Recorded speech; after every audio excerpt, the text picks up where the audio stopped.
opens diagonals and frees the queen, immediately contesting central space and preparing for rapid development. Opens a dynamic battleground, immediately contesting central space and promising a sharp, asymmetrical fight. Establishing central control and preparing for kingside development.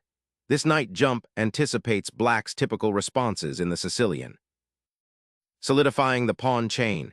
This move prepares to support a knight's development and contest the center with a firm grip. Opening the center now forces the pawn structure to crystallize, immediately creating dynamic imbalances. Opening the center invites tactical skirmishes, and you've wisely accepted the invitation by clearing the d-file. Boldly staking central claims, this knight's advance immediately questions black's pawn structure and prepares for swift development. Challenging the knight directly, developing a piece, and preparing to castle are all accomplished with this dynamic response. Developing the knight to c3 shores up central control and prepares for further piece activity. Preparing to disrupt white's kingside buildup. This prophylactic maneuver anticipates potential bishop advances and secures queenside space. Challenging black's queenside expansion.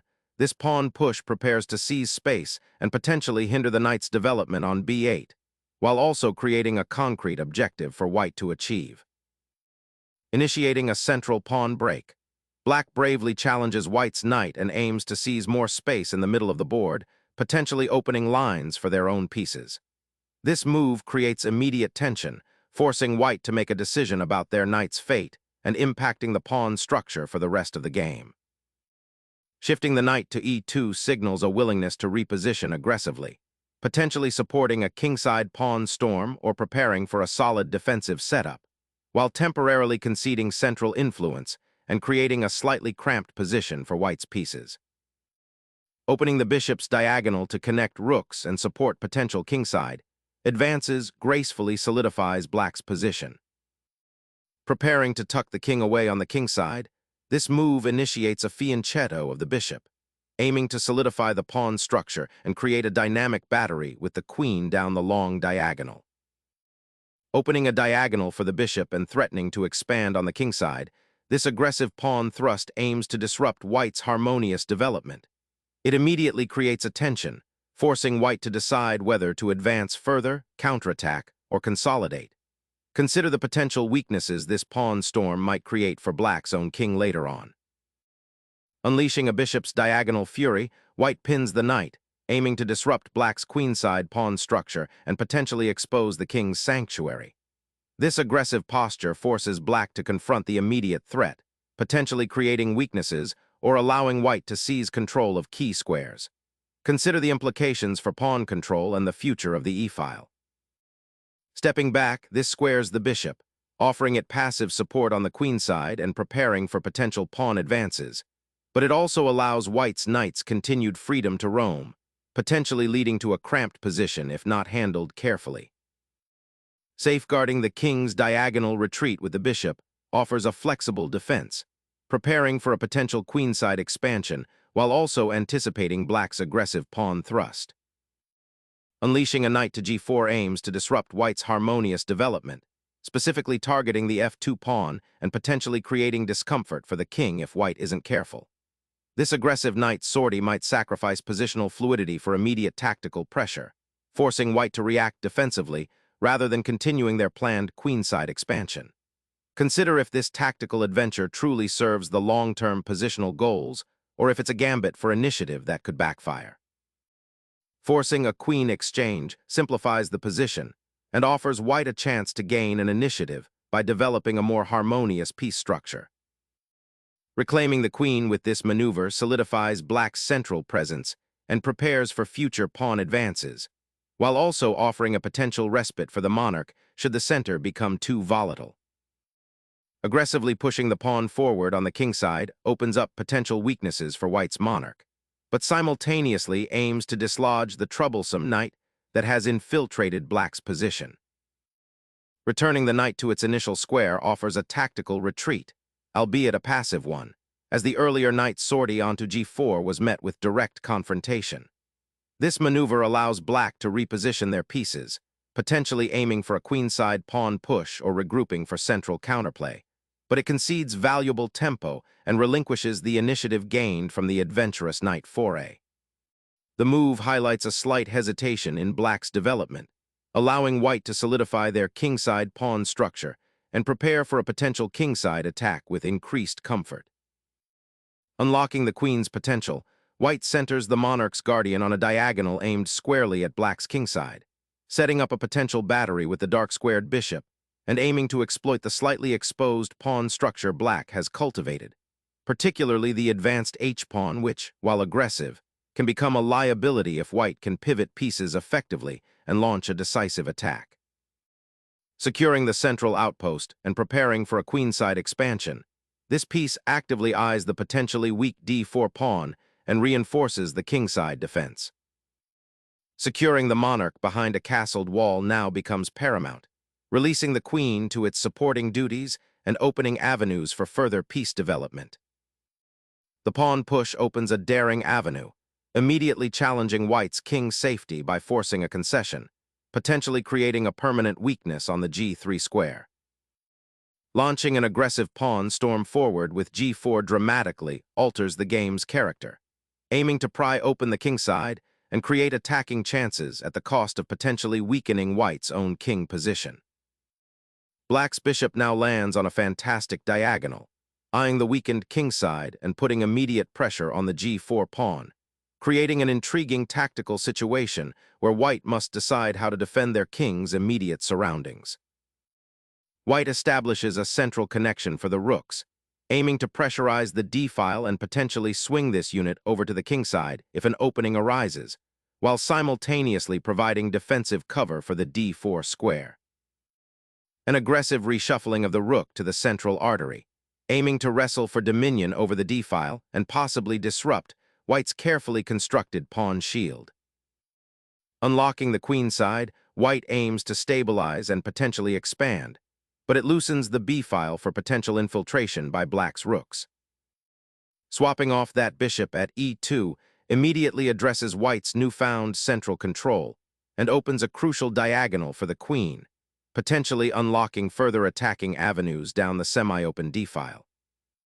The knight's retreat now solidifies the pawn chain, aiming to control the d4 square and preparing for a potential central advance with f4, while simultaneously creating a safe haven for the king on the queen side.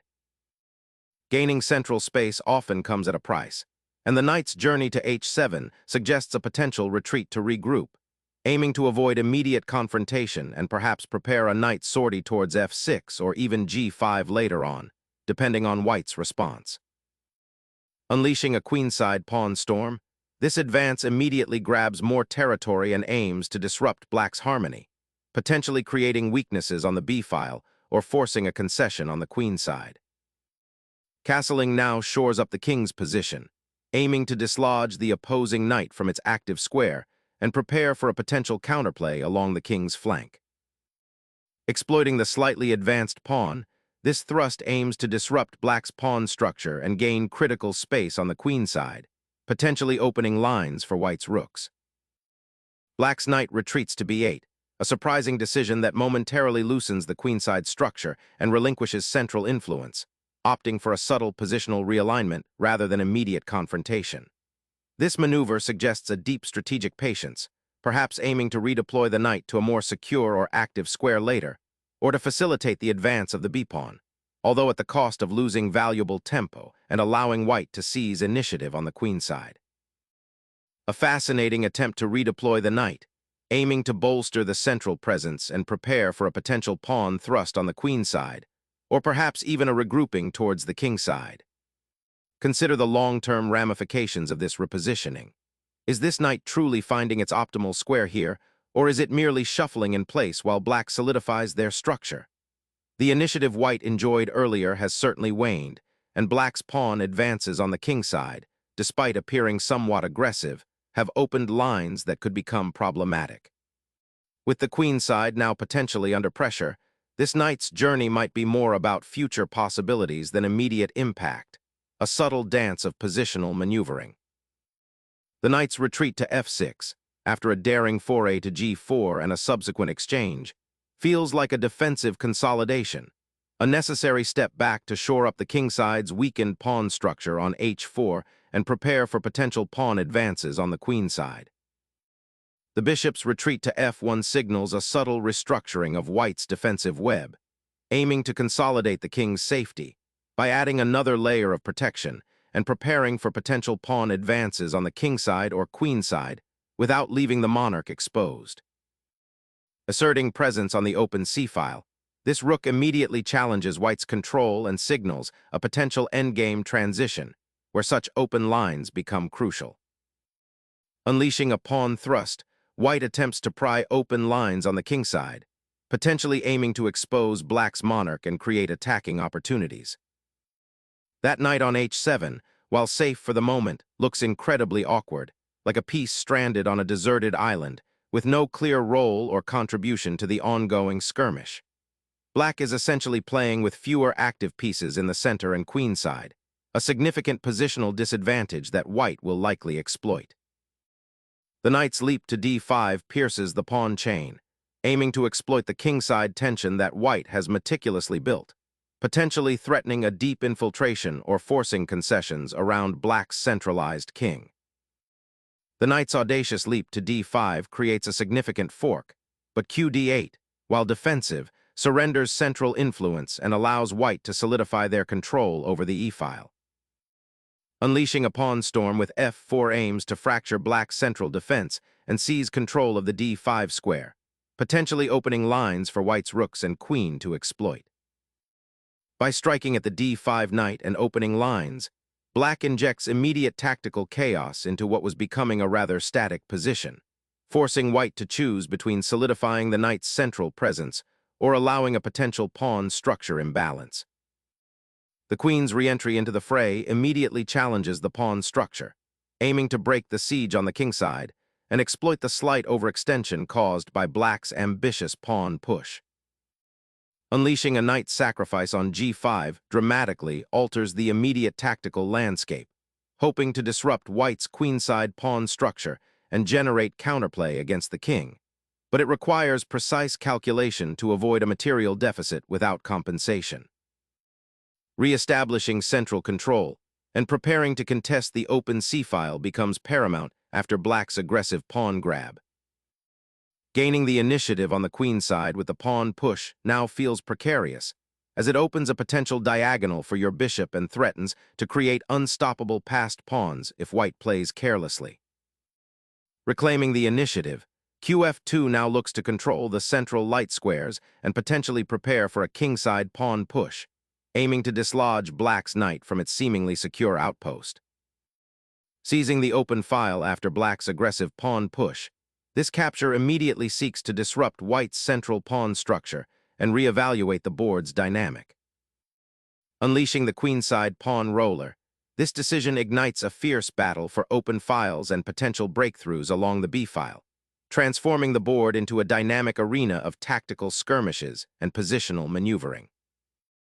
The queen's foray to the king's side unleashes immediate tactical fireworks, forcing white's king into a precarious situation as it becomes exposed to a direct frontal assault. A bold redeployment of the knight, aiming to re-establish influence in the center or perhaps prepare for a kingside offensive, even if it temporarily sacrifices some immediate attacking momentum. This maneuver boldly redirects the knight to a more centralized square, initiating a regrouping that prepares to contest the crucial d-file and potentially support a pawn advance on the kingside later on. Slamming the rook onto the 6th rank immediately seizes control of the d-file, creating a potent battery aimed directly at black's queenside and threatening to unravel the defenses around the king. This bold exchange forces black to confront the immediate danger, potentially disrupting their pawn structure and opening lines that were previously well defended. The immediate consequence is the forced resolution of material, which should lead to a clearer strategic path for white, aiming to exploit any lingering weaknesses that black might have overlooked in their defensive preparations. Bringing that knight to the center creates immediate pressure, aiming to liberate the rook on c8 and disrupt white's piece coordination, a dynamic response to the exposed king position. Rethinking the approach to challenge black's centralized knight becomes imperative, abandoning a direct frontal assault for a more patient flanking maneuver, aiming to unravel the pawn structure and potentially expose the king's sanctuary through a gradual squeezing of space on the queen side. Unleashing a surprise attack on the queen side, this piece aims to disrupt white's central control and create immediate threats, potentially forcing concessions or a tactical exchange that could swing the momentum. White seizes the opportunity to regain material, effectively untangling the position and creating open lines for his rooks, which might prove decisive as the queens are soon to be exchanged. That daring knight sortie, leaping directly into the fray with a royal threat, unearths a fascinating tactical entanglement, forcing the white king into a precarious defensive posture while simultaneously exposing the queen to a potential double attack, should she be drawn into the immediate vicinity of the advancing black pieces.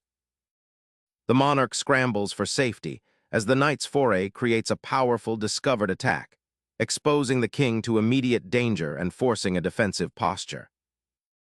Unleashing the queen directly towards the exposed white monarch, this aggressive maneuver initiates a fascinating tactical storm, forcing immediate defensive considerations and creating a web of potential mating threats that white must meticulously navigate.